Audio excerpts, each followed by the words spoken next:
يا هررجيتي يا مالف رفنا بها في دهافو هررجين ورانا هررجي خيسة جبيسو قم ورانا خينيا هررجي جروس برد أبتشو قم كاچيلوتي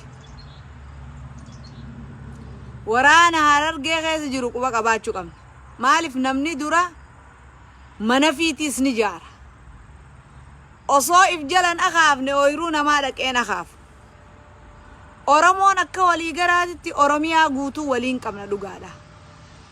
Namuu ammoo akka naannoo isaatitti waraana jaarrachuun barbaachisa. Osoo waraanni Harargee keessa jabaatee jiraate Abiyoot Kaasaa Unguuree ilmaan Mililikiif hin ajjeesu geessee qoraan hin godhu jechuudha. warrasi komando amma jaaramaniiti waraana jaarratanii jiran jechuu isaa waraana qaban si komandoon Harargeenoo maal godhu jirraa if gaafachuu qabna qeyroo Harargee waraana godhanii hidhachiisuu qabna dirqamanurra jiru waraana jirutti ida'uu qabna caasaan Harargee keessa jiru waraanni maaliif babal'achuu dhabe ballisu qabna jechuudha wal jala yaa'u qabna yaa ilmaan Harargee wanni nu afatu waa hedduudha ta'a ammoo isiniin kadhadha teeysanii jimaan qama hina teeysanii gaayyaan dhugina qaallittiin maraattuun tun maal jette naan hin jeyna nan ajaa'ibina nan taajjabina waan nu as deemu rabbumaatu beeka yoo amman qophooyne rakkoof wal saaxilla Harargeeticha osoo walirra duuluun tahin osoo maaliif akkana jetten jeyin qaceello keessa gallaalaa dubbi ilmaan Harargee dhaloota Harargee bahaatii fi tadhihaatu maal keessa jirtan guuranii milishaa godhanii qoraan godhu jiran osoo waraana cimaa qabaanne Harargee keessa joolleen tun itti hiriirti ummanni kun isaanii hiriiran jechuudha dongaraan asii jaarsoo dhaqee Harargee tana keessa gaggutee osoo nuti ifiifuu lolli nurra labsamee jiru cinassaniin osoo nu buqqisu jiranii jechuudha aanaa cinassan keessa akka ilmaan Harargeetitti feetu ala ta'i feetu noolee ta'i feetu jaarsoo ta'i feetu abbaa feete ta'i Harargee bahaatii fi Harargee dhihaa taanaan waan takka waliin qabne jechuudha. Dirree dhawaata har'a nuti teenye jennee abdannu tana namaan nu falmachu jira. Nuti maaliif jala akaafuu hin qabne? Maaliif ooyiruu teenya keessaa dura buraanaa buqqisuu hin qabne? Maal godhu jirra nuti? Akka ilmaan Harargeetitti jimaa qabaanee gaayyaa dhuyneetuma osoo qaamni keenyan hadoonne namni keenya rakkachaa jiru nuti cal jennee taa'uun akka mataa kiyyaatitti akka keessanii mee nurraa bareeddi ilmaan Harargee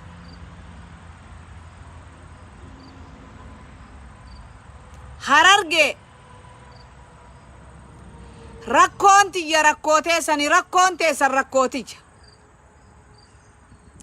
ta'a wal jala deema walin tuffatinaa wal dhageya gamaa gamana ta'anii isini koflu jiran gamaa gamana ta'anii isin taajjabu jiran jechuudha ila yoom wal jalan deemne aboo ila yoom isin yaa ilmaan Harargee sheer walii godha Harargeen haa dhageessu qaallittii maraattuun tun asirraa maal lallabdillee ettan an intala Oromoota Harargeeti hadooddii saba kiyyaatiif hadooddii nama kiyyaati saniin na dubbise jechuudha hara biraatiin warri waraana taatanii Harargee keessa jirtanii gaara keessa jirtan dhaamsa tokkoon isinii qaba dhaamsi tokkichaan isinii qabu naagehaan haa dhagehanii salaata keessaniin dhiisinaa warri waraana taatanii gaara keessa jirtan shanan salaataa keessan salaata yoo wareegamtanillee shuhadaarra wareegamtan yoo wareegamtanillee karaa rabbiirra wareegamtan mana keessan keessaa dhufanii isin fuudhanii asii gartee juntaa dura isin geessanii maqalee isin geessanii biyya san isin geessanii ilmaan mililikiin dhumuurra mancaaqee fudhattee itti hirkiftee milishaa sit dhufe san du'uu siirra caala yaaboo haa warri keessan si awwaalee qabrii ta'e bakka jirtutti ilmaan kee allaa mariim siin haa ja'u waan biraa yoo dhabde ilmaan kee allaa mariim siin haa ja'u qabrii ta'e harkee ilma Harargeen tala Harargee Minilik safaariidhaaf dhaabbattee Minilik safaarii deemuu dura mana keetirratti yoo duute siirra jirti saniifuu arraani yaanni xiyya guddaa wanni niin dhufeef ilmaan Harargee wal tuffachuu tana dhiisaa walitti afaan dheeraachuu dhiisaa dhugaan isinii hima anaan nun baaftu ana sirra jiraana jala deemiin ani karaa xiyyaanin taa'ini karaa keetiin haa taatuun Harargeen wallaalaa keessaniif keessa qabdanii gorsitanii beekaa keessan jala deemtanii wal sobdanii ilmaan Harargee wajji deemtanii yoon tarkaanfatin dirree dhawaata teenya jennu tana dhabuuf deemnaa nama biraatii itti dhufu jira gaa itti qophaawanii jiran saniifuu waraanni caassaan Harargee keessa jiru jabaachuu qaba ilmaan Harargee wal jaaru qabdan arrasi koomandoo wal jaaraniiti hawa boollee gargaaran waraana isaanii si koomandoo keessa gargaaru jiran dhaggeeffadha isinittiin hima si koomandoo waraana isaanii cinaas dhaabbachuu jirti waboo biraas dhaabbachuu jirti nuti hoo Harargee daasbooraa keessa jiraachuu mi rabbiin isin heddummeesse alhamdulillahi rabbil aalamiin akka mixii jirtan akka biyyee jirtan daasbooraa ilmaan Harargeedha maal gootan bu'aa Harargeef maal gootan qeyroo Harargeetiif if gaafadhaa tokko tokkoon keessan ajjeefamaa jirra guuramaa jirra jechuu nu guuraniiti ilmaan mililikiif qoraan nu godhu jiran akkamin nama keessan kana ilmaan mililikirraa qoraan gootan aboo Oromoo Harargee isinittiin dubbachuu jira sheer godhaa wal dhageessisa aboo nuti waraana nun nayne keessallee hin seennu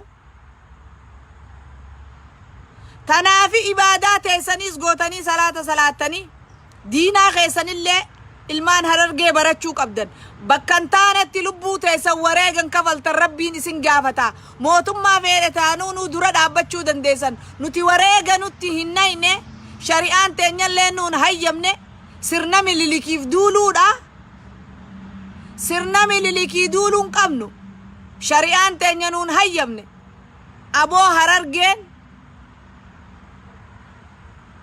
qeyroo teessanii waan takka godha ilmaan Harargee dirree dhawaan irra falmachuu jiran cina sarin namni keenya dhumu jira dhaggeeffadha qeyroo teessanii waan takka godha qeyroo teessanii waraanatti ida'a hidhannoo bitaaf Harargeen daasbooraa keessa jirtan isin aadaa miti maali isin hogguu hundaa namumaan nu fi'ataa boo nuti jaaramuun beeynu maali boo abaarsa qabdanii rabbi sodaadhaati Harargeeti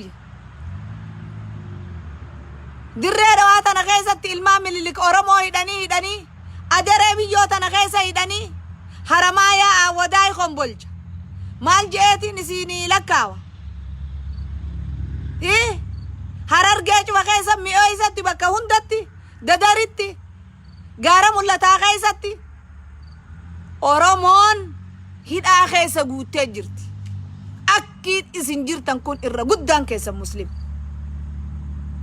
if gaafadha akkiin isin jirtan kun cuftinuu muslim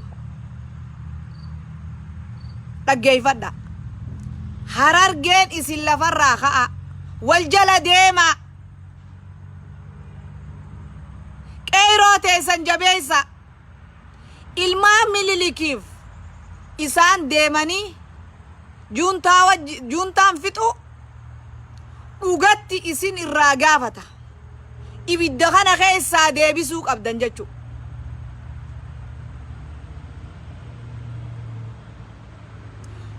Jaaramuu qabdan. Jaarmee Harargee. Heddumminni keenya mee maal nu godha? Oromoon daasbooraa keessa jirtu Harargeen aadaa miti. Mee maal nu godha gaa heddumminni keenya? Yoo jaaramnee wal jalan deemne, yoo bafalloo taaneetuma walirra eeyne maal walii goona? Mee maal walii goona? Abalu chuddu'e, abalu asiddu'e, abiyoot kaasaa hunguure, tanuma gabaasa walii galchina. Namni muratee murannoo qabaatee wal jala deema. Amma ani silaan intala sikkooman intala arsii ta'e dhuguma rabbiititti ilaalamee jala deemaa laala. Nama 12 na laalu jiraami amma haasaa wakiyya kanarraa. Sila anamma intala sikkooman ta'e nama 200 na laala. Laalaa jala deemaamee taajjabaa wahumaafiin isinin jee Facebook kanarraa kaqaayinu kanarraa. Facebookuma kanarra dhufnee laallu kanarraa namni waa beeytan jala deemaamee sikkooman akkatti wal qaban mee laala. Aboo jarri wal qabateeti fedhu beekaa ta'a fedhu barataa ta'a namni isaanii tokko haadoodee dhufu yoo jiraate sheeriin isaan godhanii waliin geenuu siif geessi. Wal tuffachuu wal jala deemuu dhabuu wal olkaasuu dhabuu Harargeetiyya tanafirraa haa dhiifnu. Dhukkuba kuni dhukkuba haasidummaadha. Wal jala haa deemnu haa wal jabeeyfannu. Yoo nuti wal jabeeyfanne adawwiin nutti as deemtullee ummanni kun faca'aa miti nuun jetti. Namni faca'aan bu'aa takkan qabu isiniifi nimaa dhugatti. Arra silaa Harargeen heddummina namaatiin warra hidhaa jirullee baasuu danda'uu qabnaa barboo. Osoon kadhanne milishaa qawweerraa guurree. Maaliif gaanuu qeeroo teenyan hidhachiisini? Waraana keenya Harargee keessa jiru hin cibsine. Waraanni Harargee keessa jira. Sirri waraana san quba qabdanii. Yaa Oromoo wahalle nyaatan malee wahallen dubbatan. Wahalle nyaatan malee wahallen dubbatan. Matumaan isinii tuttuqaarra. Guyyaan gabbaqaytullee ni dhufti insha Allah. Ammoo osoo gadin baqayne rabbiin khayrii haa godhu. Takkallee wahuma khayrii malee hin jennu khayrii haa godhuuti. Ammoo waaniin isiniin jiru Harargeen bakka jirtanii wal jala deemaa wal jaaraa. Wal quba qabaadha. Gaayyaa fi jimaa qamaatanii ifin kasaarina. Gaayyaa fi jimaa qamaatanii bashannana malee ifin kasaarina. Dhaggeeffadhaa isinittiin hima. Kafeetanillee mirga qabdan na faarsuuf. Kafeetanillee na arrabsuuf mirga qabdan. Ammoo ani waan garaana dhukkubseen gabbahee isinitti hima Oromooti. Waanii mataan kiyya na wareere keessattuu ilmaan Harargee. Hedduu takka mataa na wareersitan jechuu. Akka mataa kiyyaatitti. Maaliif biyya san keessaa hin dhufe na yaachifti bu'aan biyya sanii. Namaan an dhiisee dhufe san hagartee amma abiyoot kaasaa'uun qoraan milili godhu kanaan na yaachisu jira. Yoo akkana kun itti fufe dubbiin teenya jajjabdu. Saniifuu Harargee daddeebi'ee. Caasaa ta'e sanjaara. Yoo heddumminaa alhamdulillahi rabbiin isin xiqqeessine daasbooraa keessatti. Yaa Austraaliyaa, yaa Kanada, yaa Ameerika, yaa Jarmal, yaa Farans, biyya Suudi Arabiyya, biyya hunda keessa akka bishaanii jirta yaa South Africa. Heddumminni keessan Harargee bu'aa yoon fidin. Waraana keessan ka biyya keessa jiru yoo hin cibsin. Bu'aan teenya maali boonuti? Osoo Oromoon an bofallo jedhuuti keeysattuu ilmaan Harargee dirree dhawaa tana ta biyya teenya jennuun adaree biyyoo tana nama biraa harkaa qaba. Dirree dhawaa maqaa biraatiin yaamamti. Mee nuti gaa jaldeessa taanee mukarra hin gallu yoo biyya teenyaa hin falmatin Hararguma tana keessa yoo waraana jabeeffachuu hin dandeeyin bu'aan nuti qabnu maali?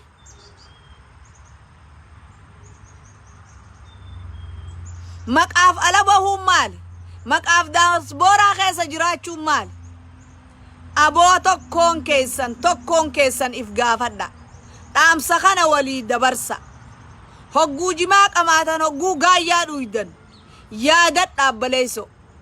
Gaayyaanii fi jimaan nu khasaare nu raffise Harargeetija. Waan feetannaan jaa akka feetannaan jaa. Dubbii dhugaa jirtuu tana. Namni waan godhu hin beeyne. Namni nama saatii hin yaanne. Namni bakka irraa deeme tokko hin yaanne. Ifiinu bal'attee mana bareedaa qabaannee makiinaa gaarii qabaannee daasbooraa keessa jiraannee ilmaan keenya jiruu gaarii keessa jira. Akkamittuu namattuu mi'ooytiihu ummata san keessaa deemnee ummanni san arra rakkoo isaan keessa jiran rakkoo ajaa'ibaa. Dhugaadha. Gargaarsi gargaaramee maallaqaaf bu'ee qoonqoodhaaf yoo dhaqee qoonqoo gargaartan humaatii miti. Gargaarsa jechuun namni waan fuulduraa rabbumaatu beekaa. Ammoo rabbiin tattaafadhaa je'e saba keessan kana ka Harargee ummanni Harargee bira dhaabbattanii roorroo irra jirtu tana ulee harka qabatanii roorroo tana firraa dhawaniin godhu qabna dirqama lammummaa ka Harargummaa nurra jireechu. Ilmaan Oromoo ka Harargee ani Oromoo hundaniin jaaladha. Bakka hunda Oromoo waan taate cufaniin jaaladha jechuudha. Duuba if jalaas akaafuu qabdan. Harargee keessa maaltu deemaa jiraa beekuu qabdan. Aboo akkanuman namni wal cabsee walin sablisu Harargeetiyya wal jala deemaa ka'a. Nama wal jala deemee diin rabbiitillee jabeessa. Nama wal jala deemee wal dhageetu karaa shari'aa rabbiitillee jabeessa.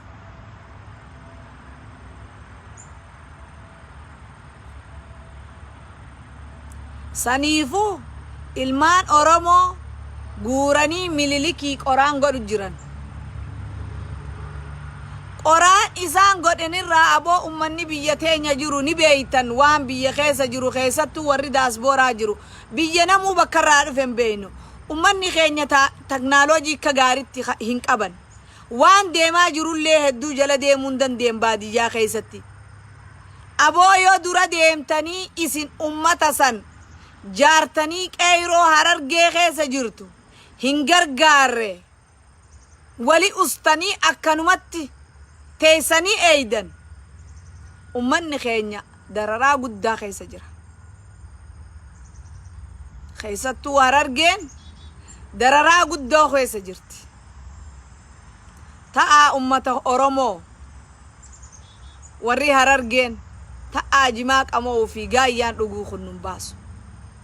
Arratin boosan tagaayyaan dhuydu sayyoo gargaarte irra fiinxeedha nama kee.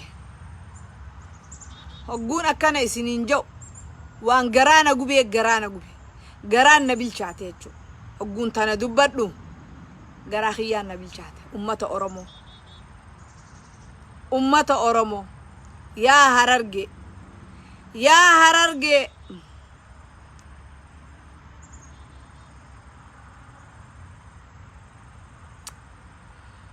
alhamdulillahi rabbil alamin. Maalin godhagaa ani yaada kiyya waan nagaraa jiru isini ibsadhe.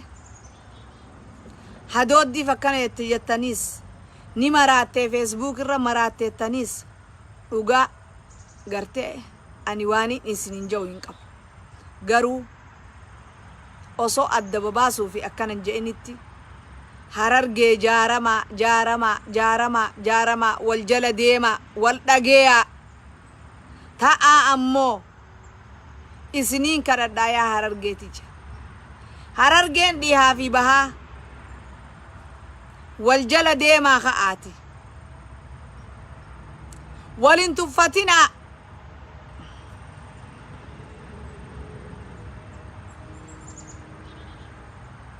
Ta'a walin tuffatinaa wal jala deema. Walin sablisinaa. Wal jala deemuu yoo dhabne wallaalaa keenya qabanyee beekaa keenya jala deemnee wal jala deemnee waraana keenya cimsinee bira dhaabbannee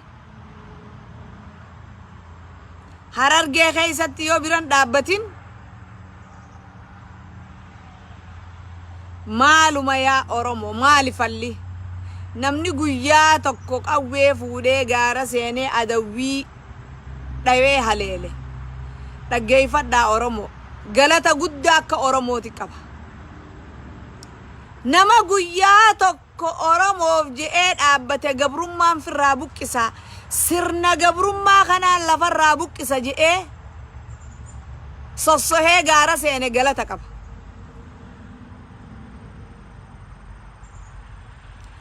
Nama amata meeqa gaara san keessa nama barsiisee waraana tahee jiruu jiraa jechuudha. Akka Harargee akka bira dhaabbachuu qabna.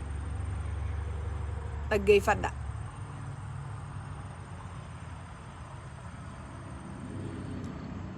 Insha Allah furmaanni yoo dhufe furmaanni dhufuu baatu isiinuu gabbaati. Waliinuu laalla insha Allah rabbi khayri yaa godhu. Waan gabbaatee wal burjaajeessitullee hin feenu.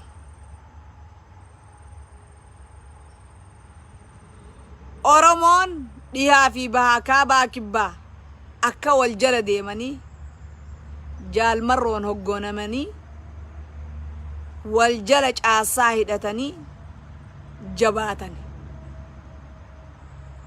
Caasaa keessaa yochi bahan maaltu caasaa keessaa nama kanachi baase jedhanii Oromoon akka Oromootitti wajji haasoytee furmaannitti godhamuun dirqama lammummaati. Dirqama wobooti.